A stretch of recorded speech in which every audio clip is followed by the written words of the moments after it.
ஆனால் எத்தனை பேர் ஜெப வாழ்க்கை இல்லைங்களா? வேதத்தை வாசிக்கிறது கிடையாது. பிஸி. என்னால் சர்ச்சுக்கு வர முடியாது பாஸ்டர், என் மனைவி வர முடியாது பாஸ்டர், என் பையனை வர முடியாது பாஸ்டர்.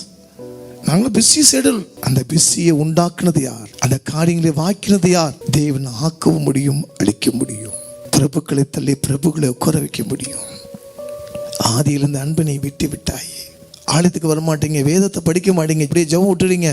பிசாசு கொஞ்சம் கொஞ்சமாக பெருமையாக வைக்க வைப்பான், உலக லௌகியை கொண்டு வருவான். நீ ஜெபம் பண்ண மாட்டீங்க, மனைவி ஜெபம் பண்ண மாட்டாங்க, பிள்ளைகள் 3 பேரும் பிசாசு பாவத்தில் விழ செய்வான். அப்போ சொல்லுவாங்க, பாஸ்டர் என் வேலையில் பெரிய பிரச்சனை பாஸ்டர், தேவையில்லாத எனக்கு லஞ்சம் வாங்கிட்டேன்னு பேர் கட்டிட்டாங்க பாஸ்டர், என் மனைக்கு மிகப்பெரிய ஒரு வியாதி வந்துருச்சு பாஸ்டர், ஐயோ என் பிள்ளைக்கு தாங்க முடியாத ஒரு வேதனை. ஒரு மனுஷனுக்கு தேவன் யாருக்கு அதிகமாக கொடுக்கிறாரோ கர்த்தர் கணக்கு கேட்பார். ஆதியில் எத்தனை ஜெபம் பண்ணியிருப்பீங்க? உபவாச ஜெபம், ஆலய காரியத்தில், திருவிருந்தில் ஜெபம் பண்ணி எல்லாத்தையும் ஜெயமா மாற்றினீங்களே. மனைவி கொடுத்தாரு, வேலை கொடுத்தாரு, பிள்ளைகளை கொடுத்தாரு, இன்னைக்கு என்ன இல்லை? சமாதானம் இல்லை பாஸ்டர்.